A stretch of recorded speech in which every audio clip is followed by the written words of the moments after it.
now people should please make a shorter presentation and leave as much room as possible for the discussion. Please, so we will begin now with Anton Mordechai Kanevskiy, who came all the way from Moscow, the influence of Russian Imperial law on Halachic Decisors. So if we turn to halacha in the Russian Empire, we will see that, of course, there was functioning halacha as it is in Jewish communities. At the same time, we have a huge layer of legislation of the state about the Jews, which, to the great extent, was a detailed explanation how the halacha should be applied to Jews. So we can say that the state indeed paid great attention to self-regulation of Jewish communities, and maybe sometimes against the will of the state, it had no other choice but to let Jews regulate themselves according to halacha, and just accept that there is such a body of law, which it incorporates somehow, but with great heed, because before going to halacha itself, a short introduction about how the state viewed halacha itself. And let me draw your attention to a few cases. The first of them being Einborn case, which was a case that went all the way to the highest, to the Supreme Court of Russia at that time, and it shows that the authorities at place would sometimes think about the power of the rabbis, of local rabbis, even more than they are given by the official law.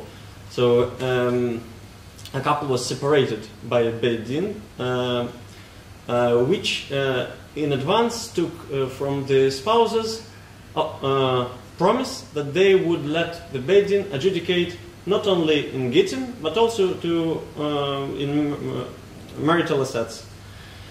The Beit Din made the decision, and the wife turned to police to enforce the decision of the rabbis, and the police, of course, thought that that's what should be done, because who governs Jews? Only the rabbis. The husband brought it to the local court. The court said, no, that's wrong. But the Court of Appeals said, of course, that's the rabbis who should be deciding, and only after, when the husband brought it to the Supreme Court was a little bit puzzled.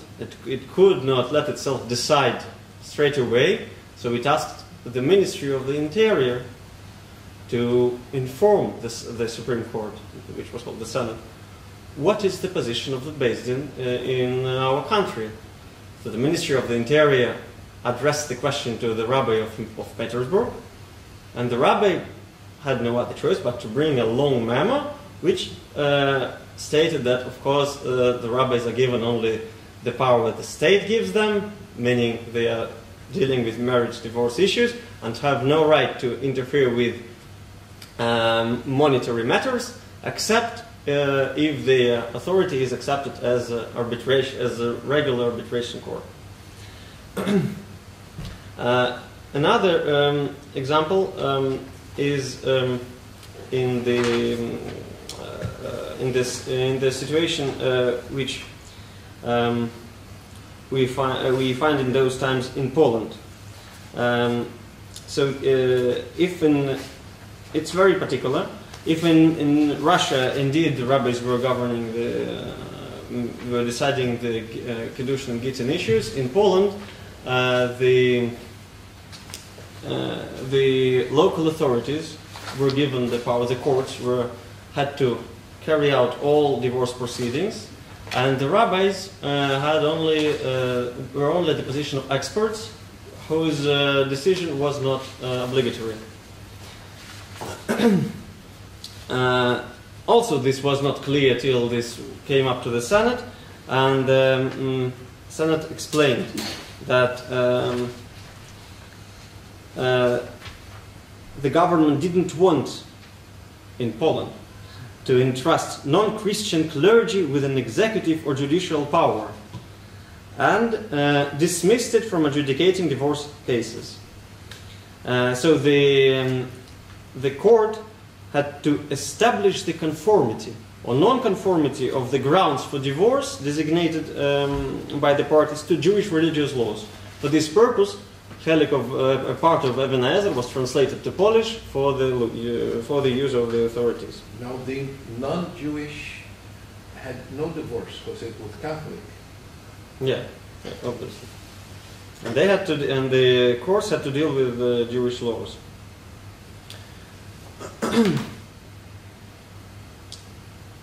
This, by the way, this issue was brought up in America. This problem of who, in fact, makes divorces in Poland, rabbis or government, and American court. There was the fight was between two translations of this decision of the Supreme Court, and the American court based its decision on the wrong translation, giving it to deciding the court for the husband, if I'm not mistaken.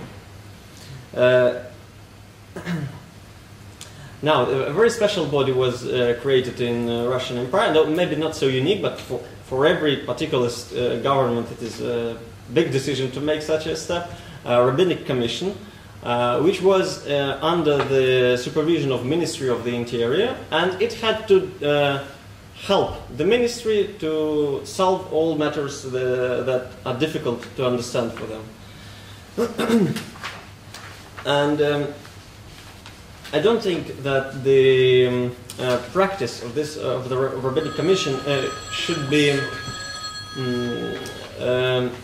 it should be part of presentation here, because this is their practice was not did not have an influence on halacha itself. It was a very special body and a very special case law about how the Russian government of those times should have relations with the Jewish law.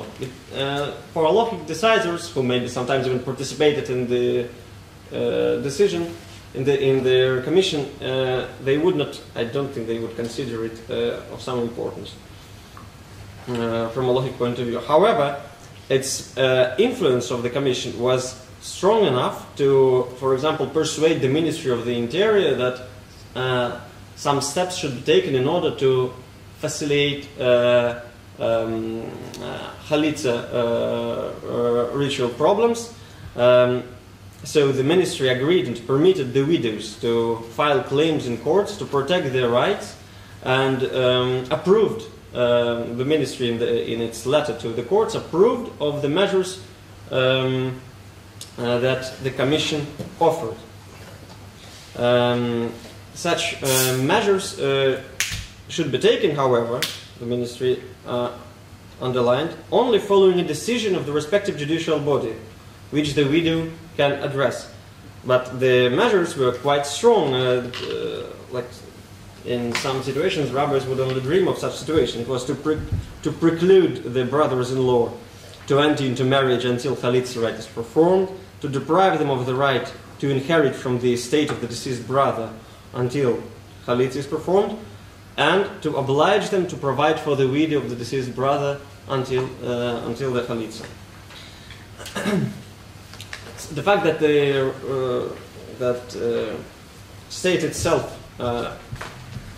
paid attention to halacha, we can see even a trace of it, a witness statement of it in a tshuva by Rav Spector, where he writes inter alia, "Ze yadua de bizman hazeh אי אפשר לשום ערכאות לקופו על הגט בלתי רישיון הרב כידוע על פי נימוסי אדוננו הקיסר ירום הדור." So he says that only the rabbis, talking not about Poland as we noticed, they have this power. The official rabbis? Yeah, of course. This is already a different story. Yeah. Now, however, halacha, of course, was to some extent influenced by the state order. At the same time, I think it's necessary to differentiate between two ways, two issues by which and to decide what we should call influence of the state on halachic thinking. Like simply taking into account of the norms enforced by the state, like via direct reference to Dina de Malchuta provision of halacha, maybe it's not indeed a case of influence. It's like taking into account that this utensil is made of this particular material and mekabel and will be fleischig or not. And so the same way they should, rabbis take into account the fact that there is such a norm. But this is a statement of fact, maybe not a case of influence. But maybe if we find cases when indeed the way of halachic thinking is influenced by the arguments that are accepted by by judges, by ideas that are created by judges, by concepts that are a la mode in this particular country, in the legal community, then maybe we have a case of influence. And for the case of direct references, of course, is well known, for example, opinion of Rabbi Spector, who said that all the Mamonot are the government's prerogative, and they are not in our hands anymore. However, on the other hand, in a tshuva of Rabbi Chaim Berlin, it's possible to see that he evaluated imperial laws and estimated what their value is from the point of view of the law, from the point of view of halacha, without being without being too fast to say that's all in the Malchut, I have nothing to do with it, and that's it. So interestingly, he had to deal with a will that has already been approved by a court. This was the procedure for all wills. And he had to give a halachic view on this court decision about the will. And he did not simply straightforward say, this is Dina de Malchuta. He said, there is a general law in the country there is a general law in the country which validates court decisions, and only to this general law he would apply Dina de Malchuta. So he said, "Aval benidon dedan arei hu Dina de Malchuta letikun hamedina dekol psak hayotze from the court me'akruzhnoi sud yeh sharir vekayam."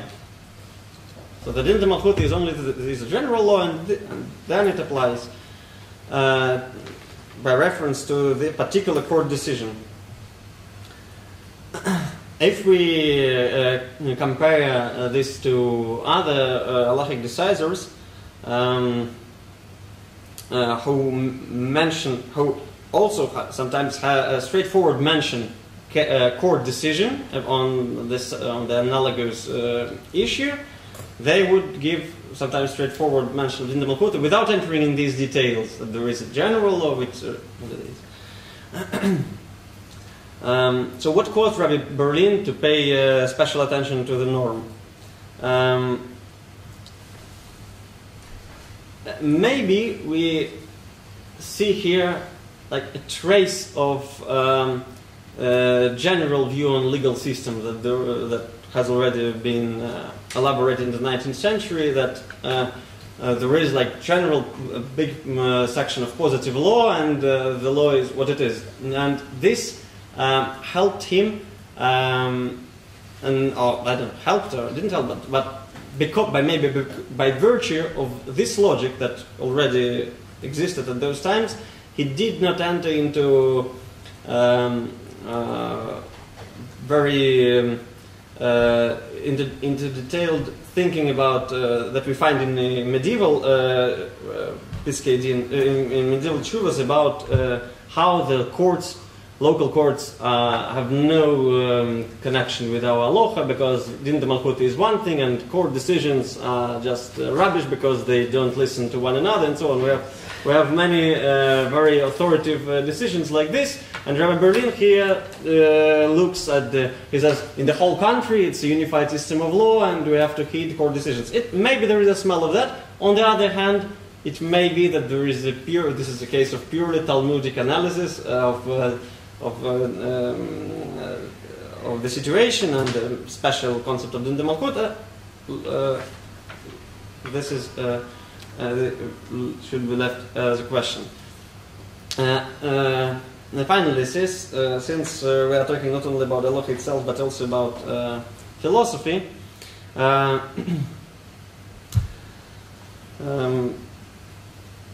let's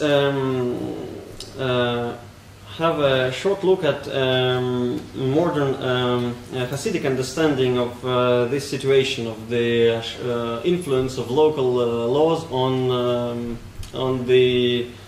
halacha. So as well know, maybe the Talmudic phrase "Lo yigla Kadosh Baruch Hu et Yisrael levein ha'umot el gedei sheyitasfu aleim geirim," and also the phrase "Tzedok asa Kadosh Baruch Hu leYisrael shepizran levein ha'umos." These are phrases that are referred to some heavenly sparks dispersed in wherever, and Jews have to assemble them. However, Lubavitcher Rebbe once drew attention to an aspect of this metaphysical process of assembling the sparks in connection with the theme of our workshop, I think. He said that the more the process of extraction of the sparks, the more this process is fitted for specific conditions of the place, the more successful it will be. So if Jews of a particular place speak the language of the country, not just behave accordingly, but are able to take into account minute nuances of the locally accepted social practice, this helps them to find the holy sparks hidden in the area. Moreover, the difference of customs, as Montesquieu would agree, stems from difference of all kinds of conditions of life in a given country. Local customs often turn to be the best instruments for dealing with the social and not only social environment, and to extract the tzuzot from the environment, using specifically the local customs. So following these norms not only does not contradict the Torah, but it receives the order of some eschatological necessity.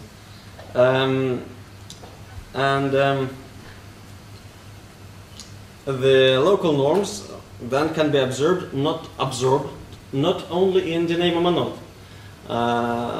So Rabbi Schneerson said that one should try to lenatzel the local lenatzel minhag makom afilu ba'avadat Hashem. And maybe it should be noticed here that a famous Russian rabbi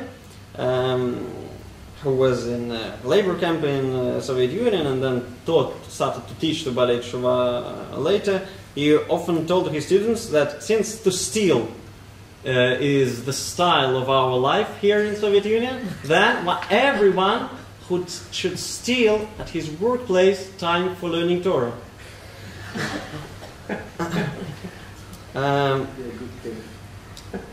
It's a right for the, holder. Israeli politicians. And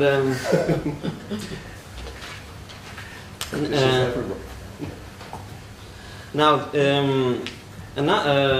another case that should be mentioned in this connection is that the previous Lubavitcher Rebbe who was the early 1920s in the Soviet Union, he used the dramatic encounter of Jews with the cold orderliness of Soviet life. So he used this encounter to provide his followers with new foundations for Torah observance in general. The socialist environment imposed its rules upon Jews, and the same methods that this surrounding imposes upon Jews should be used by Hasidim, said the Rebbe, in order to carry out halachic obligations. In other words, since it's considered a beyond doubt given reality that one's life is to be structured in accordance with socialist common sense lifestyle and common sense logic, then one should oppose to this the same beyond doubt decision that one should order his or her life as prescribed by Shulchan Aruch, and to see the halachic norms as obviously standing before him, in the same way as he is suggested by the environment to see the new socialist norms standing before him, and to construct his worldview on this socialist model, but on the basis of Shulchan Aruch. And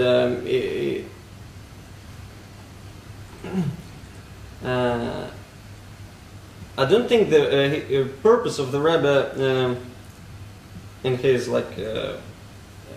speeches at those times was to destroy the Soviet regime, because he was providing the Jews how to survive meanwhile, and he wanted to prevent Jews from feeling enslaved by the regime.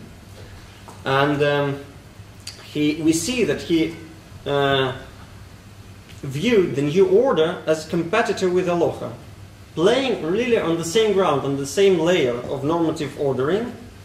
And even when referring to instructions, to paragraphs of instructions about searches and seizures, he would call them Aloha, like as if he was talking about Mishnah Torah. So Aloha nun bet lets the Asir right not to say don't do this, don't do that.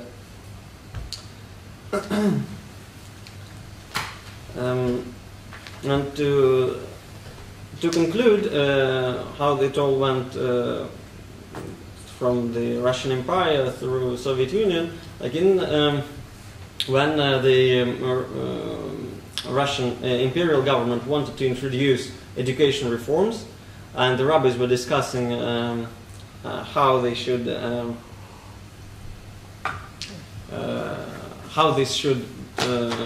react.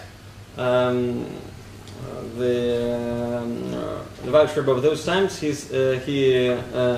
and in his concluding words said, "Lo mirtzaneinu galinu me'eretz Yisrael, velo bekuchateinu anu nashuv le'eretz Yisrael, avinu malkeinu yitbarach yigale otanu me'admateinu yigla otanu me'admateinu ve'shilach otanu begalut ve'hu yitbarach yigaleinu ve'yikabetz nitcheinu me'arba kanfas haaretz ve'yulecheinu kumis la'aretzeinu al yidei Mashiach tzidkeinu. Aval yadua na כל העמים אשר על פי אדמתנו כי רק גופתנו נמסרו בגלות ובשעבוד מלכויות ואילו נשמותינו לא נמסרו לגלות ולשעבוד מלכויות. The same words were repeated by the Rebbe Yosef Yitzchak Schneerson in 1927 when he was liberated from prison. And interestingly, the last Rebbe, he turns the whole thing upside down. He says that specifically in order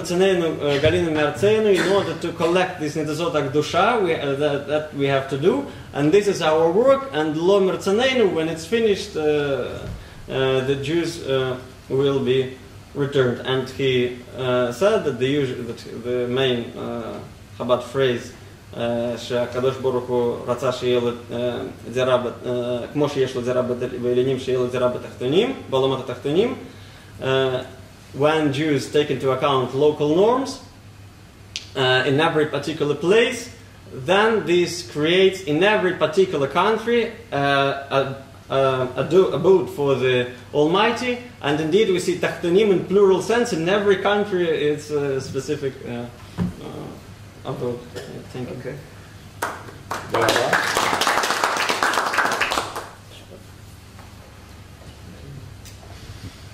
Let's go around. Yeah.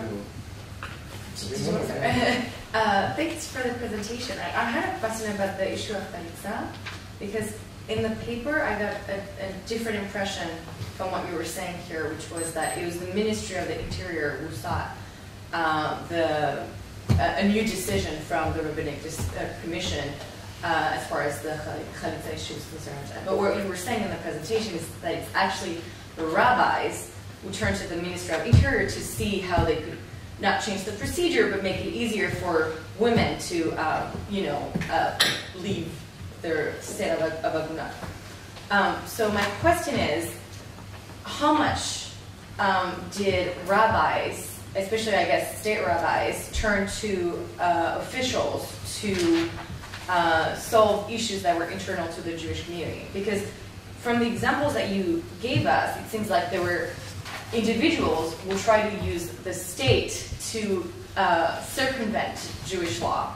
But here it's a very different issue. It's rabbis themselves who are using the power of the state, and that's kind of reminiscent of actually Susan's paper. So do you have maybe other examples of it, and to what extent was that the case in this time period in Russia?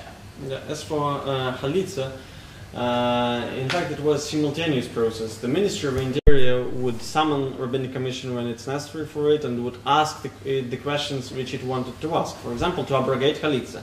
Rabbis, of course, would use the opportunity of Rabbinic Commission assemblies in order to do something useful for Jewish community. So when, for example, asked about Chalitza, they would say no, to the opposite. Not only it should not be abrogated, but the courts should be asked to help Jewish widows to so it was from both sides in a sense. As for how much they turned, I think it's mainly when there is no other choice. In all cases. So when rabbis see that they cannot, that they have an option of using state power, they would do it. And here Rabbinic Commission is like the main was the main way of dealing with the state, and the rabbis would sometimes, local rabbis would write letters to Rabbinic Commission members and so on and so on. And on that, or to the opposite, when Jews themselves started some litigation using state courts, then of course again rabbis had no other choice. But as we all understand, Jews were not prevented from deciding a question completely inside the community, so no authority would be informed about it.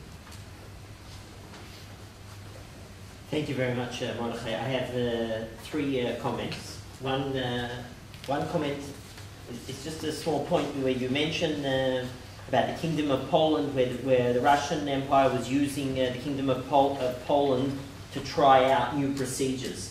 So I just want to mention there's a lot of literature on colonies as a legal playground, which you might want to use as well. It's very popular in studies of the British colonies, the way they used India to try things out before they brought it back to England, and it's also in Austria and other places as well, and that would fit in with some of the things that you've written over here.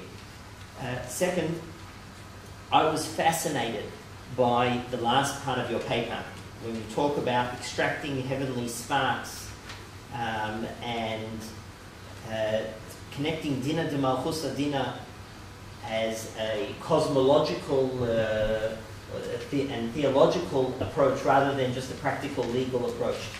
I'm really, I'd love to hear from you. Who said this? I said it. Okay. Is it only the last Lubavitcher Rebbe, or was it only the Ramash? In which case, it's a very big chidush. I don't remember seeing in the classic Hasidic works discussions of Dina to Malchus Dina as raising sparks. So this sounds to me to be a new way of looking at. I'm not familiar with the literature. The literature that I'm familiar with on Dina to Malchus Dina doesn't explain it as a cosmological in a Hasidic way. So I think that's something I'd like to hear a little bit more about from you. And My third point, you mentioned about stealing time to learn Torah, which was also fascinating. You didn't say who said that, so if you could tell me who said that. And the reason I'm fascinated by that is because in Lubavitch, they have a very complex approach to stealing. And there's... Complex, it's a very... I'm being clear, I have to be careful what I say.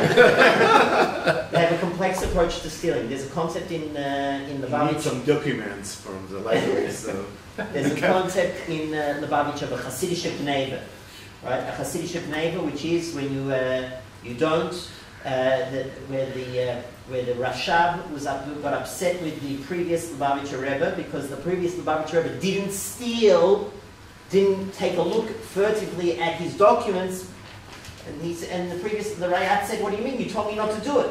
The Rashab said to him, "It's a Hasidic neighbor." In other words, there's a time that you have to steal. I say it's complex because in Lubavitch there's a custom that you don't steal the afikomen. Why? Because you don't want to teach your kids to steal. So this whole attitude to stealing in Lubavitch, I think needs to... please tell me who said that, because this is another aspect of a complex situation that deserves more research. Okay. So, first of all, as for Poland, I don't think that the Russian Empire was using it as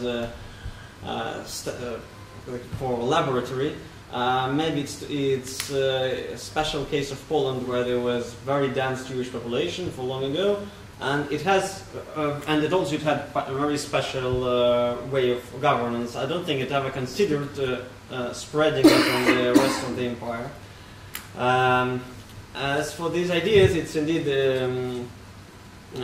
found in the last speeches of Lubavitch Rebbe. So what I was saying, it's a combination of two sichot of if in 1991 Sikha Shabbat Breshit and Sikha Mevarkim HaKodesh Tevet Tafshinon Bet. As for the third question, the author of this idea of stealing is indeed maybe the only famous Lithuanian rabbi who was a leader of post-Soviet Lithuanian Tshuva movement, was Rav Yitzchak Zilber. So he is indeed the degel of anti-Chabad part of Russian Balei Tshuva, because they say, hey, so he survived. They usually do not know about story of Chabad Hasidim who were in labor camps, because Rabbi Zilber, after the advice by Rav Gutner and Lubavitcher Rebbe, published, and they became very popular, his memoirs about his staying in labor camp. And as for stealing, I think that Hasidic Gneva has nothing to do with the Pshat Gneva, Kepshuta, which children are not supposed to be taught. And Hasidic Gneva is something connected with Avodat Hashem, and the other stories, is that the same case, the first Lubavitch, Arabic Nazal, would say when people did not open the kuntras on which it was written, that he said that there will be no Olam Haba to whoever opens it, and then he approached his, I don't know, the second or third Rebbe, future second or third Rebbe, and he said, why didn't you open it? He said, but it's written, there will be no Olam Haba. He said, and where is Misrut Nefesh B'Shvil HaChasidut? So it's on different layers, I guess. Is it in his memoirs, Rabbi Yitzchak Zilber's memoirs? That's where I can find that statement of his stealing. I'm not sure if it's written in memoirs, but I think it's memoirs about him. It's written in Russian. Though they very intensely publish it in Hebrew, translate it in Hebrew. So a short while you'll definitely find it in Hebrew. תודה רבה. אותי מעניין מאוד ההתייחסות של הרב ברלין לגבי ארבעת שידורים, שזה גם עכשיו דין אדם בחוק הדינה. לפי מה שראיתי בראשונים, זה אולי חכמי פרובינציה הזכירו משהו מאוד קצת שאפשר אולי להבין מזה, אבל זה ודאי לא יודע בראשונים. השאלה שלי, מה בדיוק המקורות של היחסים של הרב ברלין, הוא מזכיר אותם שם בתשובה שלו? הוא מזכיר את כל הדברים שכל אחד היה מחכה את רב ברלין להזכיר, כל המקורות ששייכים לסימן כ"ח, אני חושב, הוא מביא אותם, מצטט אותם גם בתשובה, דברים רגילים, כאילו, אותם דברים הוא מדבר על רמב"ן, העניין הוא שהוא מבסס את התשובה שלו על כמה דברים, לפחות שתי דברים, ומה שאני הבאתי זה בסיס אחד. בסיס שני יותר כאילו טרדיציונלי. אני יכול להגיד את זה בפרק, כל מי שצריך יקרא את זה במקור, זה סימן מ"ט. וכן כתוב באגות שם בשם רמב"ן, והטור במקום שיש דינא דמלכותא להכשיר שטר שנעשה על ידי סופר המלך, אפילו שלא בפני השופט כשר, ותו לפני המנהג,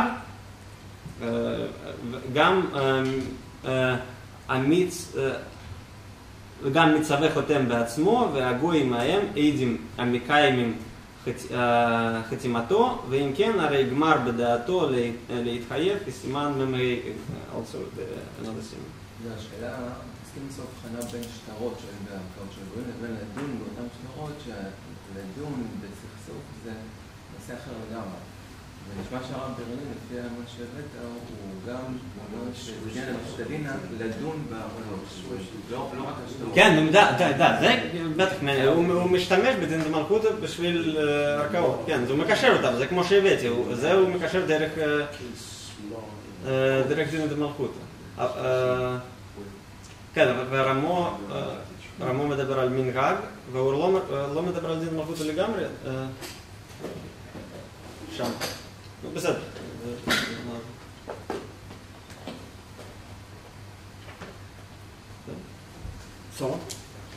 רציתי לשאול, לגבי הזכרת את הגניבה בחב"ד, רציתי לשאול האם זה לא באופן כללי איזשהו יחס להוראה.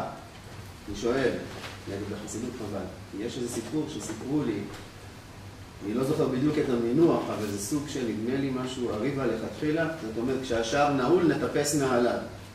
וזה סיפור שהפך לאיזשהו עיקרון, שאני שומע אותו מחסידי חב"ד.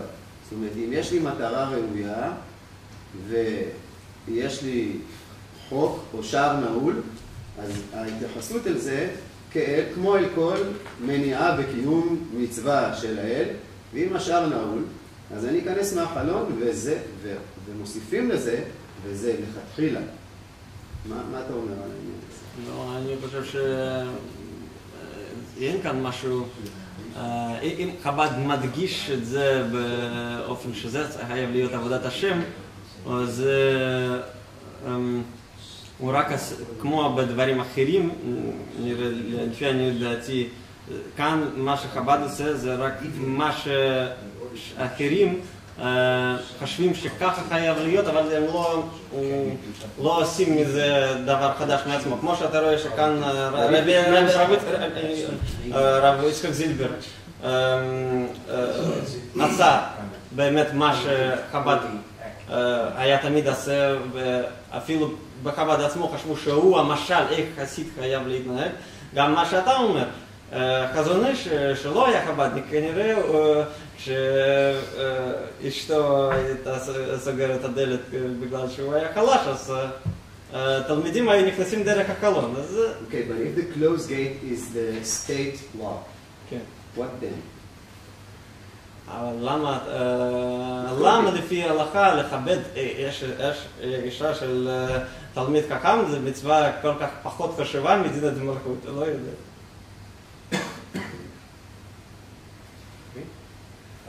אני גם רציתי להתעכב על הנושא של דינא דמלכותא דינא. לא ברור לי מהדברים האם הוא מסכים לרעיון שהמדינה קובעת, זאת אומרת זה מה שיש וכו', או שהוא חושב שבאמת יש בזה משהו. לפעמים יש מצבים שהרבנים מצדיקים את הדינא דמלכותא דינא, ואז הם מקבלים את זה בתור איזשהו גם מצב הלכתי, שאפשר לקבל אותו באופן כללי. לא היה כל כך ברור לי מהדברים, למה הוא מתכוון, מה... הרב ברלין, אם הוא היה שמח כאילו... כן, אם הוא היה מקבל את זה וחושב, כן, יש לנו גם מקורות הלכתיים שיכולים לתמוך ברעיון הזה. אני חושב, דבר אחד, היה לו רעיון הלכתי. דבר שני, הוא אמר שזה המצב שיש לנו דמלכותא כזה, ואין כאן... אני חושב שירון מתכוון לשאול האם יכול להיות דינא דמלכותא force majeure. What can I do? This is what the government said, and I have to accept the decision of the government because, or I can say the government made this decision, and that's a wise decision. It reflects norms that I think are good norms. It's what he said, the tikkun. Okay, so the tikkun is really a tikkun. It's not just Dave, stupid, going and think it's a tikkun. That's the question that he said. Okay, so question I think still falls in two parts. First of all, I would say what he says in the Amshach of the Shuvah. He said, after what I cited, he said, וכל זה בהקשר ותוקף השטר. אך עלינו לחקור בגוף הדבר, שיהיה על פי דין. דאם עיקר הדבר הוא שלא על פי דין תורה, כבר כתב החתם סופר שחליל לנו לעקור משפטי התורה. So he makes a difference between the validity, a very yavesh issue of validity, and the general problem, which of course everyone approaches from this with this standard repeated phrase, Khalil Lanu, and so on.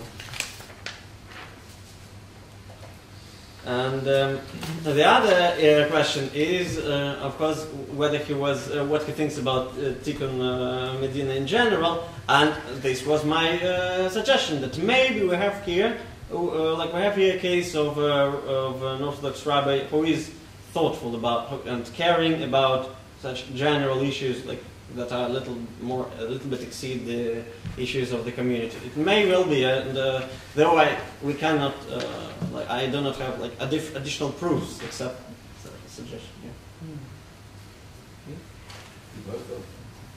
Okay, thank you very much. One note about the status of the court as Dinah de Malchuta. It's very problematic, but you may know this. There is a big decisor today in Jerusalem. It's called Asher Weiss, and he writes that maybe the judgments of the courts in Israel can be Dinah de Malchuta. It's very interesting. He knows that this is a big chidush, and but it's I think it's a very common sense, because you can't, in a modern legal system, of course in Israel, you can't differentiate between the law of the parliament and the judgments of the court, especially the High Court, Supreme Court, because according to the law, the official interpreter of the Knesset laws are the Supreme Court. So you can't, if the law says something about you should do, you have to do a contract with free will and understanding and so on. So first, what are how you check this free will? This is a question of the court, and you can't understand the law without the verdicts or the judgments or the interpretation of the Supreme Court. So it's very interesting. But have something more basic. How can we accept the responsum about the Russian law seriously when they say that the Russian law is a Dinah de Malchuta? Take, for example, the introduction of Aruch HaShulchan of Rabbi Yechiel Michael Epstein to Choshen Mishpat. He has a chapter which is called Kvod Melech, and he tries to say that there is of course there are some problematical halachot in Choshen Mishpat against Gentiles, but it's not our beloved Caesar, and we very, very like our Caesar, and some evil people say that we don't want to go to the Russian army. It's not true, we really want to go, but how we say it, חי נפשי במקומות שהתאמצו, הולכים בשמחה לעבוד, אבל חסר להם לבוש, קר להם בחורף. They really want to do the army service for 25 years in the, not in his era, but 20 years before. You can't take it seriously. You know there was a censorship, and of course you can't write something against the Caesar about against the Russian law. Naziv himself knows it very well. He has many problems in Volozhin about it. So, can you really take it seriously? Okay, for the first part of the question, of course, this is the question: do these tshuvas that say very lowly about talk about very low in a very low way about courts, tshuvas of Rishonim, and also like later tshuvas we have, for example, in Galitza, and others who like say what they are doing, it's something absolutely wrong, and we should never take account of it. This is the question. Maybe they are talking about something different, which has nothing to do with modern court system, so maybe their logic doesn't apply indeed. And as for the second part of what you said, I think there is a difference. Like the intro to Choshen Mishpat was indeed intended for publication, and like in cases, since it would be given to censorship, in the same way as Rabbinic Commission would very often mention Dina de Malchut Din as a principle which signalizes to the government complete obedience of Jews, but in fact it would use it only in order to achieve its own goals, like in the case of Chalitza. It would make this image of obedience as beautiful as possible in order to introduce some other issue, for example, like here, Chosar Bgadim and so on, and Kor B'Choref. And this is one thing, and a very private correspondence between two rabbis of Ukrainian towns that never was expected to be published by them, at least during the reign of the Yerom Kovado Imach Shmuel. Like, so it's this is a different case, and by the way that he talks about Dina Malchut, and also I think by continuing to answer your question, since Ramok himself is talking about Dina de Malchut and Shtar Shenase Al Yedei Sofer HaMelech, Siman Kafchet. So I think this was a part of Talmudic logic, maybe also including the general considerations about Tikkun Medina. But I think these are two different issues, and here we have indeed a case of talking sincerely about Din Malchut, as in Spector's True, which I said it earlier.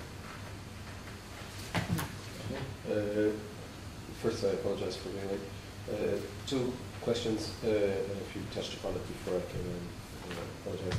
One is the difference between the attitude towards the imperial law and the change in the regime. Can we see a kind of appreciation of the different regimes, or a different conceptualization? Or is Gentile law, I don't care if it's the Tsar or the communist regime, the people's law or a king. Is there any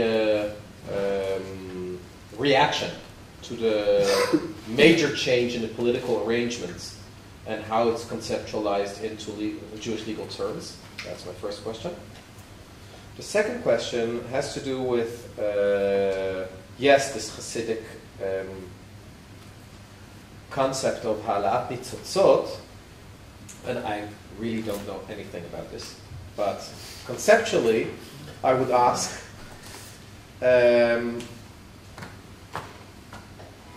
as somebody who doesn't know anything about it, I would think that I wouldn't use Dina de Malchuta Dina. In order to do Halaat Nitzotzot, I would treat it as a minhag, incorporate it into Jewish law, and try to make something Jewish out of it. To recognize it as an external system, how does that exactly do Halaat Nitzotzot? And if it does Halaat Nitzotzot, then it's a very interesting concept of Halaat Nitzotzot, because then it says that a recognition of a foreign system makes it Jewish, or makes it holy, not Jewish, but holy, and then there is a choice between making it holy and making it Jewish. And I think this is a very interesting... Which connects to your paper. Maybe, people can only see the end of their own nose. So. Yes. So that's my question. Yeah, well, as for relation to the change of the regime, I think, I don't think we have to expect the best, a better example than what Professor Zohar was bringing up. I agree. Yesterday, and only to join to this, I think, found in the Halachic literature, just kind of give a straightforward source, but also in maybe also in Rav Feinstein and in others who stated as a matter of fact that it was a little bit easier to deal with Kiddushin issues when we have such a strong state power that forces it. Some problems, at least, are absent in this case. But on the other hand, the understanding that indeed Jews are happy to be liberated from the Tsar, not from the Halacha maybe, of course was shared by rabbinic decisors. And in fact, in 1918, when it was not everything was clear, we know that the Babich Rebbe would incite his Chassidim to participate in the elections, and they were at least the fall of the previous regime, I think, was met with some degree of sympathy by many rabbis, definitely. But when it came up to compare, I'm not sure what they would choose, and as well as other Jews.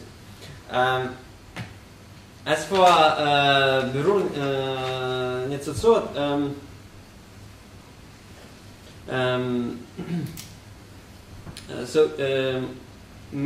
what I did not mention, or did not elaborate a little bit, what Rabbi Menachem Mendel Schneerson says. He makes difference between living in the country and being there as a tourist. And he says that דווקא על ידי עבודת של בני ישראל בכל מדינת העולם באופן של התלבשות פנימית, זאת אומרת שמתיישבים ומתגוררים במדינה הזאת בקביעות ומתנהגים בעניינים המותרים לפי מנהגי המקום, אז רק בדרך הזאת יכול יהודי לפעול את הבירור והזיכוך בכל העולם ומקום לפי עניינו הוא. ובצורה כזאת נפילה אדירה לא יתברך בתחתונים, אז הוא מדבר על התלבשות בפנימיות, כן? זה הבאתי. ועוד הוא מוסיף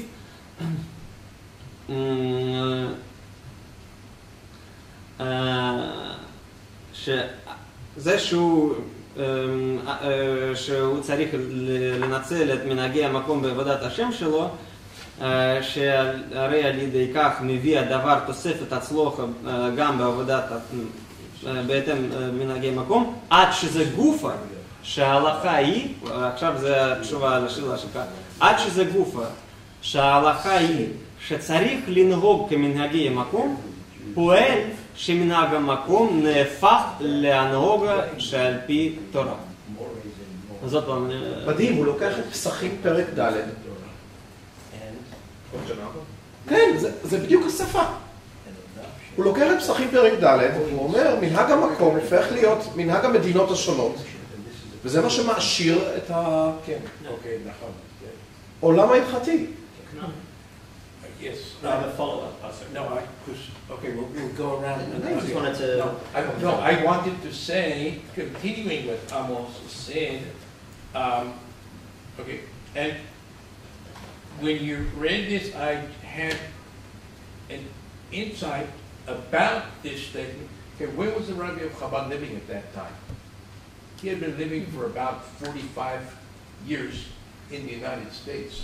The United States is a place where exception of pluralism and the idea that there could be good ideas in other cultures, other communities, and so on, is part of the local, what year is this? 1991?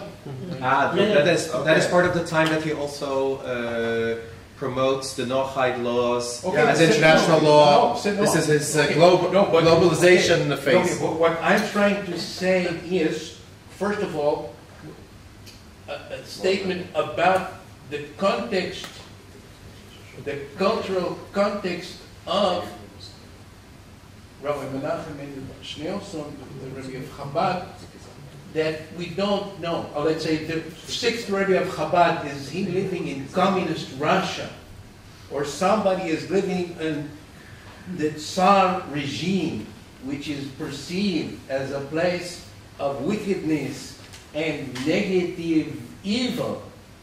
Okay, what would be the likelihood in that context that somebody, so you know, all around us we have mitzotzot, the goyim, and we can learn from them, and maybe, okay, now, but when you consider this, and here I agree with what Amos said, okay, you get a very interesting concept of the relation of halakha to non-Jewish normative traditions and non-Jewish minhag and so on, which is that unlike some other ideas of halakha as a system which everything positive is already in the system. Okay, everything positive is in the system, and we have to develop it from within. And if we have some new question, well, what do we have to do from within the halakha itself? By examining inside will come the answer, you know, hafokba v'hafokba v'kunam. Okay, so that's one attitude. But if you think about this position which you brought, okay, then it is different at the attitude is that since God is manifest in the entire world, there can be things which are of value from the perspective of halakha, which are not known until we meet other cultures, other human beings, other attitudes, and then this is one reason why the Jews are all around the world, so that they can take in to halakha and to Jewish tradition the values which God wants them to meet, but they find them out there. Now, I'll just conclude this observation by saying that, for instance, different Sephardic rabbis said this about democracy. Or I think also Rabbi Chaim Yosef. This is a positive value. Now, the truth is that certain aspects of democracy, human rights, and so on,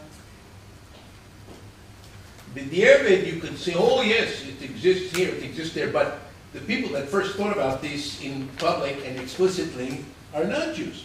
And then different Jewish rabbis, which we can say, that's from the Jewish perspective a good idea. We should adopt that. It's something that we can internalize into our system, and it's a positive thing. It's not, no, the Goyim invented democracy, we have to get rid of that.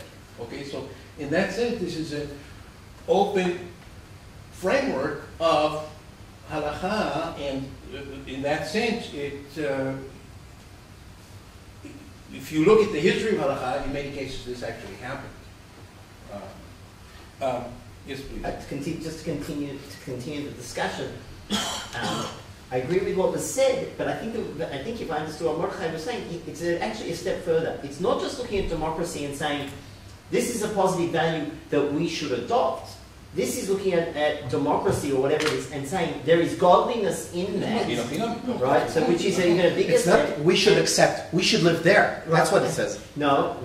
Whoever lives there can find something. We have to find what's there and with the godliness that's in there. That's why, Amos, your comment before about the halal nitzotzot, raising the sparks, wasn't exactly the way it's perceived in Chassidus. In Chassidus, the sparks of godliness are there, and we know that they're there because the thing exists. If the thing exists, that means that there's godliness in that thing. That's the Hasidic approach. Therefore, if there's godliness in there, my job is to raise the godliness, is to reveal the sparks of godliness that are there from Shvirat HaKelim. I mean, we're talking now heavy Chabad Chassidus, right? The Chabad version of the Arizal. But what the This is the only version. you said that.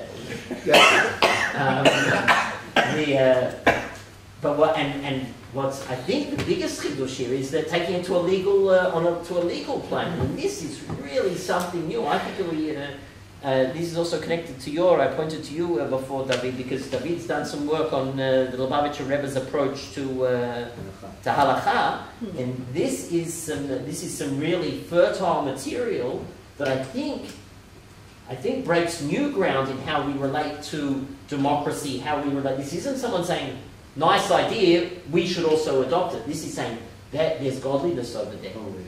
It's holy. It's holy. Democracy is holy, and we should, which I think is a very big... Sure. This didn't say something about holiness.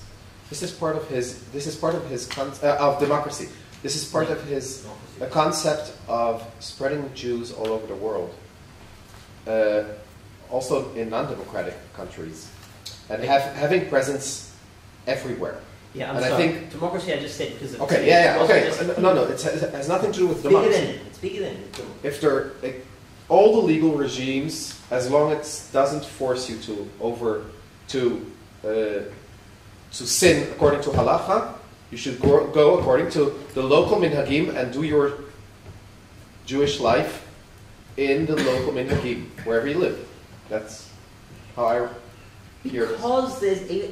Because there's godliness there. Yes, I agree. But not only in democracy. You're right. Not just democracy. And even if the regime is if he's talking about Russia, even if the regime is an anti-religious regime, a regime that persecutes Jews, nevertheless, the fact that the regime exists indicates that there is some godliness there are holy sparks there that need to be elevated. We have to find those sparks. Those sparks may not be in everything. This is a very big chiddush. Yes, we should soon conclude this session, so I'll take one. רציתי להעיר על מה שצבי אמר, וזה קשור קצת למה שעמוס הזכיר, אני לא שמעתי את כל דבריך עמוס, אבל אני רואה בדברים האלה, יש פה גם איזשהו ערך אוניברסלי, גלובלי, לא רק מה עם ישראל יכול ללמוד מהאומות, אלא יש איזה מבט שקיים במקורות שלנו, שכל העולם כולו צועד כלפי האל. מעין מה שכתב הרמב"ם למשל על הנצרות והאסלאם, שזה ליישר דרך למלך המשיח. הוא רואה בזה איזשהו יחס חיובי. וכמו למשל, עכשיו בכלל יכול להיות שזה מבט על התפתחות היסטורית. כמו למשל שרבי נחמן מנדל שניאורסון, יש להם אמירות על הפמיניזם, שהוא רואה בארצות הברית כמקדמות אותנו לעידן מתוקן יותר, מה שהוא קורא עידן של משיח. אז במובן הזה זה לא רק מה אנחנו היהודים יכולים ללמוד ממשטרים אחרים, אלא איך ההתפתחות הזאת של המשטרים, הפוליטית, ההיסטורית, מקדמת את העולם כולו למקום המומלץ על פי היהדות. Okay, thank you very much. We'll now take a recess for several minutes and then